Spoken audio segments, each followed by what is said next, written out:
for Campbell, who was leading the World Cup this time last year, that he's out here on 6, but he didn't qualify except in 3rd place, and it's just the luck of the draw that he and Karanen are on opposite sides. Good start there for Campbell, though. Whoosh! Very much quicker away than Drysdale in the next door lane. Olaf Tufte. Hacker was the quickest man in the semi-finals, a 6:40.14. And interestingly enough, there's a little bit of extra spice in this race because there's €3,000 on offer here. That's the prize for the Hollandbeker, which is a part of this regatta. So what's that? 6,000 New Zealand dollars, Mr. Drysdale? Something like that. Something like that. Now, this is interesting because we've seen that Campbell shooting off in front. He's in the hard lane, so he's decided to take it by the scruff of the neck. And he and Hacker have stripped this field clean. Hacker wearing, you'll look at that in the yellow boat in lane 3 in the middle of the course, and he's put a large airline on the front over the splashboard at the bows. He has a sort of thing like a cyclist's helmet made by M1X and stuck on for this is the first race. We haven't seen this before, but I'm not quite sure what the psychology or the physical reasons for it would be in these conditions. It seems to be taped on with gaffer tape. And it isn't, although it's yellow, it isn't made by M1X because it's not in the same plastic. He's got a balloon or something. He's got it looks like an airbag for a crash. What is the guy thinking? I'm going to think of next. Now, Campbell has decided to set this one out. This is an extraordinary start for lane 6. Yeah, and Andre Sinek, too, from the top of your picture, as we come to the end of the first quarter here. Also particularly speedy. The only one who's a little back off the pace at the moment in lane 5 is the world champion, but we've seen this before. Mahe generally, or quite often, takes his time to find his rhythm, and will now, in this middle 1,000, we'll be looking for him to build his challenge. We certainly will. Very interesting there. Campbell in camera now, through that gate in 1:36.98, just under 1:37. That's incredibly fast in conditions which are not necessarily helpful in supposedly the slow lane. I think this is all being shown to be poppycock because he's right out there and got this race by the scruff of the neck. And Hacker, for all his balloon or airbag or whatever it is that he's got in there, is slipping back. And this man, Tufte, is the one who's thinking, I'd better get a wriggle on or Campbell's going to get away from us and we'll not be able to pull him back. I think aerodynamic cone might be the... Aerodynamic cone. It's taken me a long while to get there, and you got there first. Thank you, David. And whether the airflow makes it more efficient in terms of diminishing the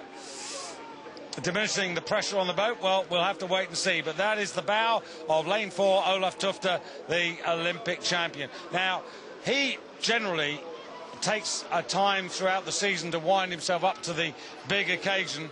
4th, it was pretty close, but 4th in Linz was a bit of a disappointment. And this man, who has spent a lot of time also working with the Norwegian team, promoting the sport, as well as having to attend to his family farming business, looks as if he's a lot more serious today. He does. What he's been doing, he had a bit of a virus, or he had some setback, physiological setback, and I understand the word on the water is that he's come here to make sure, to convince himself that he's in full recovery, and that's why he wants a win here. When he won the semi-final in very dramatic form yesterday, 2 or 3 people said, oh, well, that's him. We've seen him for the weekend. He'll just go back into his shell for the final. Not so. He wants this, and he wants it from Campbell. Campbell's really put down a marker and threw down that gauntlet. And here, the only man who's challenging him at this stage is Tufte. Drysdale's in keeping. Hacker's in keeping. There's lots still to unfold in this race in the second half. We're just coming to 1,000 metres now. Yeah, so close. Well, here is Alan Campbell in lane 6. Based out of Richmond. And this is a man who a couple of seasons ago came out of the British squad, and here comes the world champion, Mahe Drysdale, for New Zealand. And interestingly enough, Drysdale, Hacker, and Campbell are all intent on meeting each other in Henley Royal Regatta, which gets underway in about 10 days' time. So the Diamond Sculls are going to have quite a lot of spice about them there. Mahe Drysdale, member of the West End Rowing Club, beginning to put himself in this race now, with Campbell on the near side. On the right, on the far side of the regatta course, Andre Sinek, and Campbell wisely just keeping an eye on what's happening, because you can actually, well, we can see it, you can't, but Sinek in lane number 2 is beginning to get into this now.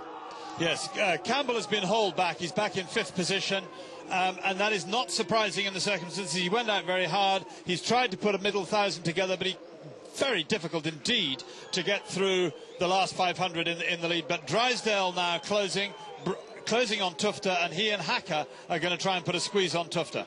And Sinek, don't forget Sinek on the far side, and also up there as well, you've got Lassi Karunen just beginning, in fact, to drop back now. And Sinek solidly second. You can see in the white skull, 2 from the top of the picture, and he's coming on to now be Olaf Tufte's closest challenger, as Drysdale remorselessly, relentlessly begins to close down. You can see there, that's Karunen.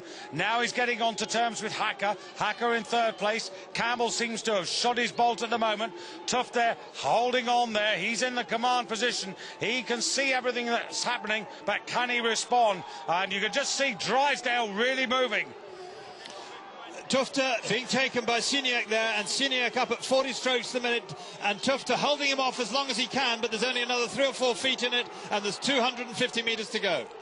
As they come past the second bars of the grandstands, the bow there of Andre Sinek of the Czech Republic, the man who won in Linz, the bronze medalist for the last 2 seasons, coming up, this 23-year-old Czech, to take it away from Olaf Tufte. And still challenging, you've got Mahe Drysdale, who's still in 4th, behind Hacker, who's in 3rd place. But Sinek goes across ahead of Tufte, and then Hacker, then Drysdale, and then Karunen, and it looks as if Alan Campbell of Great Britain, well, Alan Campbell of Great Britain just ahead, in fact, of Lassi Karunen there. But Andre Sinek, well, he paced it absolutely perfectly from lane 2 and maintains his 100% record for the season.